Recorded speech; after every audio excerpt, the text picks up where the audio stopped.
네, 오늘은 가치를 평가하는 자녀이익 모델에 대해서 좀 얘기해 보려고 합니다. 우리 일상에서 자주 듣는 개념이랑 꽤 많이 일치하고 공식은 생각보다 간단하기 때문에 활용도가 좀 높은 편이거든요. 그 몇백분이 요청하셨길래 저도 이제 알려주는 게 좀 좋을 것 같다 싶어서 이제 알려드리도록 하겠습니다. 지난번에 얘기했던 거를 잠깐만 짧게 리뷰하면서 넘어가 보겠습니다. 여러분이 강남에 그 100억 원짜리, 1000억 원짜리, 1000억 원짜리 빌딩을 산다고 이제 가정해 보겠습니다. 여러분이 이제 회사 대표예요. 자, 봤더니 이 빌딩이 1년에 100억 원의 수익을 내요. 엄청나죠? 그래도 10%예요. 즉, 10%의 수익률을 이제 보장하는 거죠. 월세랑 이거 다 했더니. 그래서 내가 이 빌딩을 살지 말지 고민을 합니다. 그래. 10% 수익이면 괜찮아. 라고 생각한다면 이제 1000억 원에 이 빌딩을 사는 게 맞겠죠? 근데 아니야. 지금 너무 불경기고 좀 멀리 나가면 뭐 가산도 있고 광교도 있는데 굳이 강남에 회사가 다 있어야 될 이유는 없잖아. 수요가 좀 줄어들 것 같아. 금리도 많이 올라서 좀 리스키한 것 같아. 10%좀 작은데? 그래서 이 정도 리스크면 한 15%는 벌어야 될 것 같아. 라고 나도 생각하고 대부분의 투자자들이 이제 그렇게 생각한다면 당연히 누구도 1000억 원을 주고 이 빌딩을 사지는 않겠죠. 그러면 빌딩의 가격은 내려가게 되고 다른 말로 하면 빌딩의 적정 가치는 1000억 원이 아니게 됩니다. 자, 이처럼 그 빌딩이 제공해주는 기대 수익률과 투자자들이 원하는 요구 수익률, 그 차이가 자산 가격을 결정하게 된다라는 게 자녀이익 가치 모델의 기본 개념이 되겠습니다. 자, 이 개념을 우리 채권으로 또 한번 넘어가 볼까요?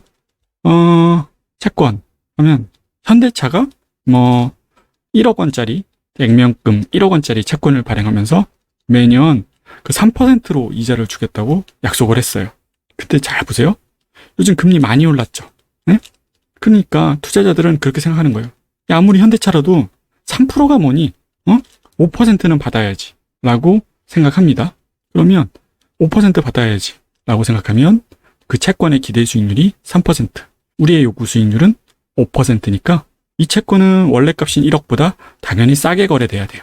우린 이걸 할인 반영이라고 하죠. 만약에 기대 수익률이 5%인데 우리의 요구 수익률도 5%라면 이 채권은 딱 1억 원에 거래되겠죠. 자, 부동산하고 채권에 대한 얘기를 했는데 주식도 이 원리가 똑같이 적용됩니다. 림 모델로 한번 들어가 보도록 하겠습니다.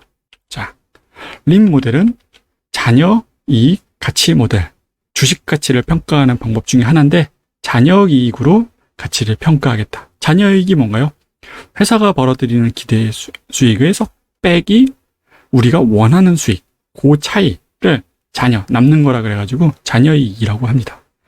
회사의 기대 수익률을 우리는 뭘로 측정할까요? ROE로 합니다. 자기자본 이익률이라고 하죠. 기업이 얼마나 이익을 많이 냈는지를 보여주는 지표죠.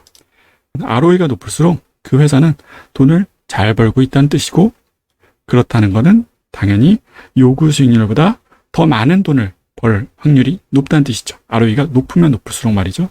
그러면 당연히 주식 가치는 높아야 정상이겠죠. 자, RIM, 림 모델에서 가장 중요한 개념이 바로 이 기대 수익률과 요구 수익률입니다.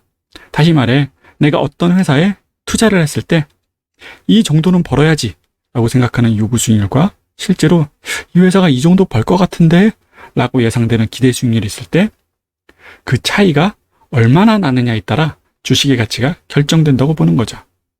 대부분의 투자자들이 요구하는 수익률이 더 높고 회사가 실제로 버는 수익, ROE가 낮다면 그 회사의 주식 가치는 그 요구 수익률이 더 높기 때문에 떨어지게 되겠죠. 모델의 공식을 한번 보겠습니다. 주식의 가치를 우리가 뭐라고 할까요? V라고 표현하죠. V. 자기 자본의 크기를 얘기하는 거예요. 정확히는 제가 B라고 더 많이 표현을 하니까 B라고 할게요. 네, 일단은 써볼게요. 밸류는 ROE 마이너스 요구 수익률은 K라고 할게요. 그리고 K 여기에다가 밸류를 다시 곱하면 이게 우리가 흔히 얘기하는 RIM 모델의 공식이 됩니다. 이게 이제 회사의 적정 가치 또는 내가 원하는 요구 수익률에 부합하려면 이 가치, 요 가격 정도에 사야 된다고 하는 네, 가치평가 결과라고 할 수가 있죠. 자, 그럼 이 공식대로 따져봤을 때 강남 빌딩은 얼마여야 되나요? 그거는 이제 그 강남 빌딩이 버는 ROE와 주주들이 요구하는 수익률에 달려 있는 거죠. 만약에 주주가 1,000억 원을 투자해서 이제 빌딩을 세웠다고 해봐요. 그리고 매년 12%씩 버는 거죠. 빌딩이. 그러면 초과이익은 뭘까요? 초과이익. 그럼 1,000억 원 곱하기 12%. 그리고 시장이 절구하는 요구 수익률 0.1, 10%죠. 요게 뭐냐? 잔여이익이 되는 겁니다. 이 얼마인가요? 20억이죠, 20억. 20억. 이게 이제 잔여이익이 되는 거고요. 적정가치는 얼마일까요? 적정가치는 아까 1,000억 더하기, 자, 잔여이익은 요 부분이 이거 잔여이익이죠. 20억 나누기 0.1 그러면 1,200억이 되는 거죠.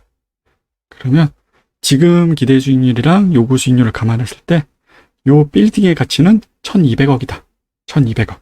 그럼 1,200억 이하일 때는 사도 된다는 뜻이에요. 지금 만약에 1,000억으로 나왔다? 그러면 충분히 사도 되고, 대부분의 투자자들이 얘가 이 정도 가치가 있다. 요 정도 기대 수익률을 한다. 라고 보고 대부분의 투자자들이 10%를 원한다면 우리는 이거를 1,200억으로 오를 수도 있겠다. 뭐 이렇게 판단을 할 수도 있는 겁니다. 쉽죠? 자, 그러면 또 봅시다. 자, 공식 다시 적어볼게요. V, 이제 현재 가치는 북밸류, 현재 북밸류 더하기 북밸류에다가 ROE 마이너스 K를 K로 나누더라.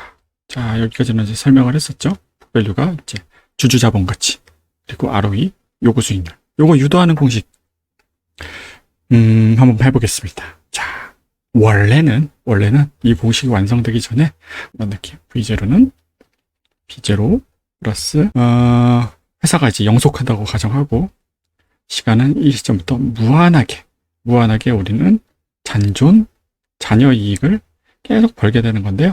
이거를 이제 요구 수익률로 할인을 하게 되는 겁니다. 원래는 이 공식이 이렇게 바뀌는 거예요.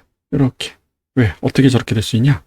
RIT를 볼까요? RIT를 보면 얘는 당기순이익에서 내 요구 수익률을 북밸류에다가 곱한 만큼, 요게 이제 그 1년에 버는 수익이 되는 거고, 요게 내가 꼭 벌어줘야 하는, 근데 자본이익에서 요 정도 수익률을 내주면 요게 내가 이제 요구 수익을 하는 금액이 되는 거니까, 요게 당기순이익에서 요만큼을 뺀 게 바로 이제 잔존이익이 되는 거고, 이게 이제 매년 계속 발생할 거 아니에요?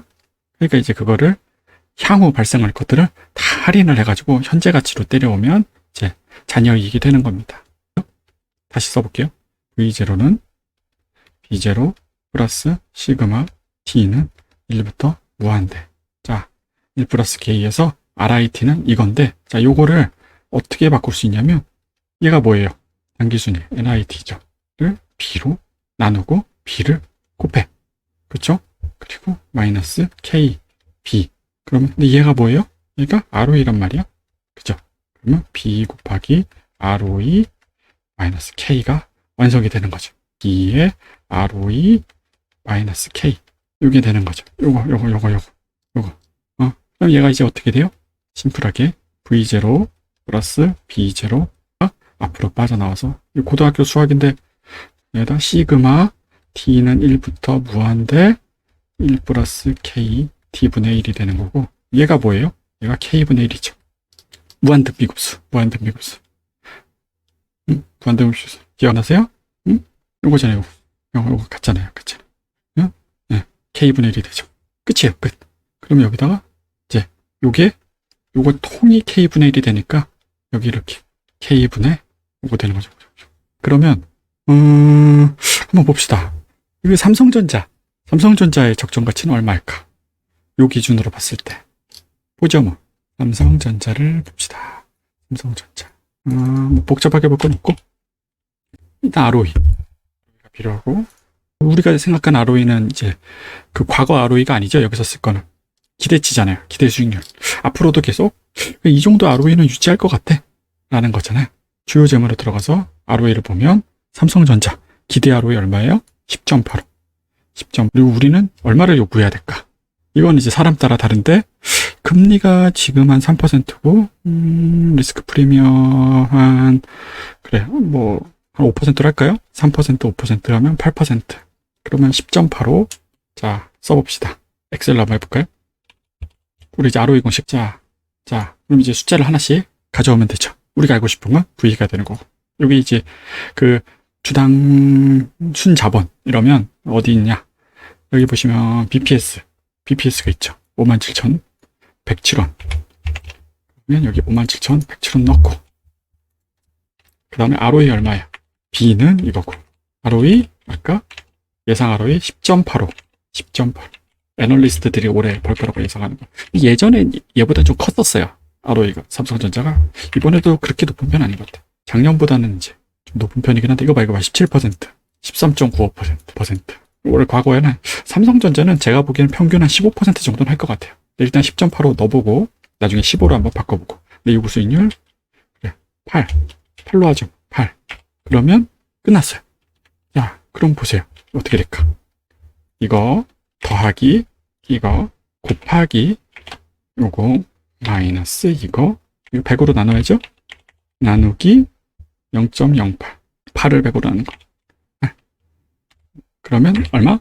77,451원. 요게 이제 요 인풋볕을 넣었을 때 삼성전자의 적정 주가다.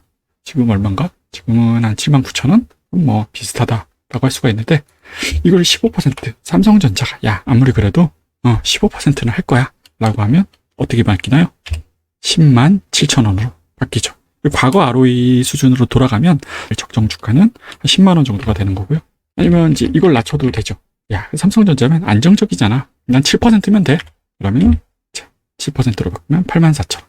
이렇게 이제 변하는 겁니다. 변하는 거죠. 쉽죠. 이런 식으로 이제 다른 회사들도 충분히 사용하실 수가 있어요. 네. 끝입니다. 감사합니다.